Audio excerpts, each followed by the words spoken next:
Well, good evening, folks. Welcome back to the farm. It is cold out here this evening. I just got out of the shower.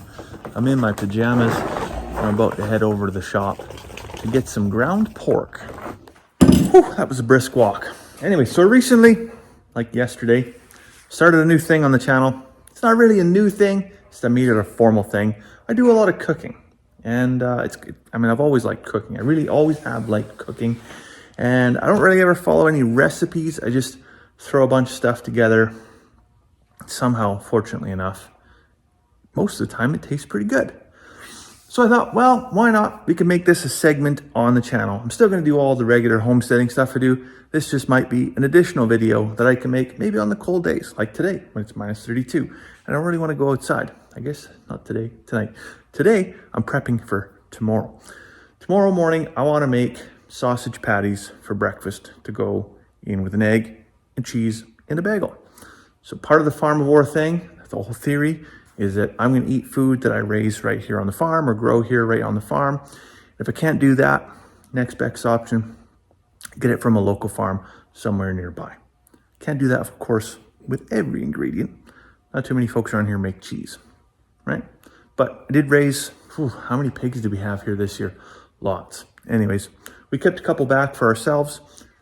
They're both inside that freezer right now, Peppa and George. So I'm going to take, I had one of them. I'm not sure if it was Peppa or George. One of them, I took the bacon off and then ground the rest, specifically to make sausage. And we're not going to make sausage links or sausage coils. We're just going to make patties just for breakfast. Like I say, slap it in the middle of a bagel, slap it in the middle of an English muffin, slap it in between two slices of bread, whatever tickles your fancy. We're going to get it out, get it to defrost. It'll be ready for morning. All right, let's fast forward 6 hours. We've had a bit of a sleep. We've got our meat defrost. We got our seasoning. We got our bowl. We've got our tool of destruction here. We'll talk about this later. So we're just going to add our meat, our seasoning mix into the bowl, knead it in. Then we're going to chill it. We're going to form some patties. And then we'll get it in to the frying pan. Lickety split for breakfast. Now, when you do this, if you're getting your own meat wrapped, just make sure you weigh the package before you go ahead and figure out how much seasoning you need, because oftentimes if you're looking at recipes online, the seasoning mixture might be set for 1 pound of pork. But if you're getting your custom cut pork done, these may be a 1 kilogram or a 2 pound package. So of course you may find that your sausages or your burgers or whatever you're making may not have enough seasoning, might be a little bit bland. All right, so speaking of seasoning, what seasoning? Well, again, we're not going to use any sugar. We're not going to use any water. We're not going to use any breadcrumbs. There's no filler, just meat and seasoning in this mixture. So we've got 1.5 teaspoons of sea salt. We've got half a teaspoon of white pepper, half a teaspoon of black pepper. We've got 1 teaspoon of sage. That's where a lot of the flavor, the real punch of flavor comes from in these breakfast patties. We've got half a teaspoon of garlic powder, half a teaspoon of onion powder, and then a 1/4 teaspoon of cumin. If you don't like cumin, if it's not your cup of tea, you can substitute that with coriander and it goes just beautifully. Now, some of that seasoning, you may have those herbs fresh or dried and grown right here on your own farm, such as the sage, the garlic powder, the onion, right? You can dehydrate all that, grind it up, put it in little containers like these, little Tupperwares, and they keep just beautifully. Anyways, we've got our stainless steel bowl. There's our 2 pounds of ground pork. Good. Is that Peppa? No, I think that's George. Okay, next we're gonna add our seasoning. I should add, there's no egg in this either. So there's no binder, there's no filler. What we do to stop from cracking is once we've got it all mixed together, we actually just let it chill. We make balls out of it, let it chill, and then squish them flat just ever so gently, and it will stick together. If you don't like getting your hands dirty, a potato masher works pretty good for this.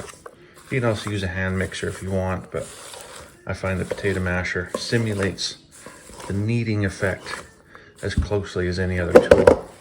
Sometimes it works if you got both hands. Okay, so I'm all done kneading my meat. Now, I like to do this in a stainless steel bowl with a stainless steel tool. Reason for that, as opposed to plastic, is everything that's in the bowl stays in the bowl, as opposed to plastic where If you're grinding on it or whatever, little bits of plastic can get in your food. I got enough forever plastics in my body. I don't need more. And of course, if you got a nice big glass mixer like this works beautifully as well. Oftentimes you can pick these up at the local thrift stores for very, very cheap. People don't know what they're getting rid of. All right, next you're gonna need some parchment paper on a cookie sheet. I like to run my parchment paper under a tap really quick and then stick it to the cookie sheet. It just sticks down. It doesn't try to roll back up and re-find its original shape. It kind of loses its memory. And then, well, we're gonna make some balls, but how big to make the balls? Well, I use a big mason jar lid. I don't know how big that is for comparison, I guess. Fits on one of these jars for pickles. Large? We'll say it's large. Medium, XL, this size right here. Probably says right on here. Wide mouth, not a large. It's a wide mouth. Makes total sense, right? Anyways, that's about the right size for sausage patty to go in a bagel, in a burger bun, in between two slices of bread. So we'll just set it down there and we'll spoon some meat in there, squash it down, go beside, spoon some meat in, squash it down, go beside, put some meat in, squash it down. Then once we've made all our patties, it's cold outside. Minus 30 again this morning.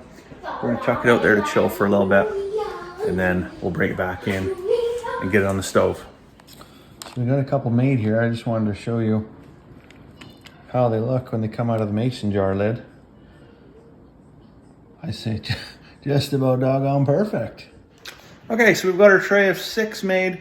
There's still another 6 more's worth in that bowl right there. Now, we're gonna put these outside. If you don't have a gated deck like we do, or back deck, or anywhere we can keep the animals, the farm cats, the dogs, anything off, it might help to put another cookie sheet on top and secure it, or just put it directly into your fridge or freezer.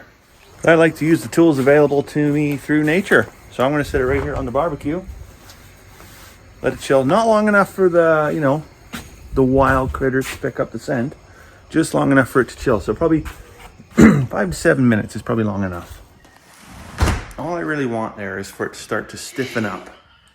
So another fun thing you can do with these mason jar lids, this is one of the smaller ones, but if you got one of the wide mouth ones, get your cast iron skillet, coat it with butter, coat your mason jar lid with butter, set it down, rim up, boop, drop your egg inside. It will cook a perfectly round egg to go with your perfectly round sausage to go in your perfectly round bagel. Who needs McDonald's?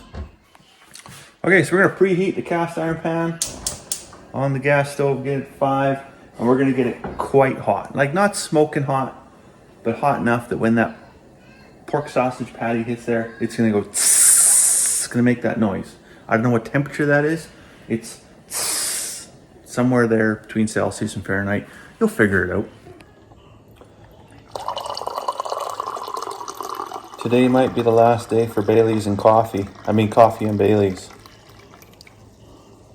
I gotta head back to work after the holidays here right away on Monday. So, one last opportunity to get heartburn. Okay, so our meat has stiffened up. Oh boy, it's starting to snow out here. See it over there. Chilly, chilly. Stiffened up. We're gonna get them into the pan. So we got the pan hot there. You can see it's just starting to have a little bit of smoke on it. Turn the heat down to about medium. That's the noise I was talking about right there. Perfect temperature. So I'm gonna go ahead, put a lid on. I'm gonna let it cook for about 2 to 3 minutes, probably 3 minutes on each side. Flip it over, and then I'm gonna get it off onto a plate and let some of the fat soak up and rest for a minute. And then we'll get an egg in the pan. We'll toast a bagel. Get some Havarti cheese sliced up, and we're gonna live our best life.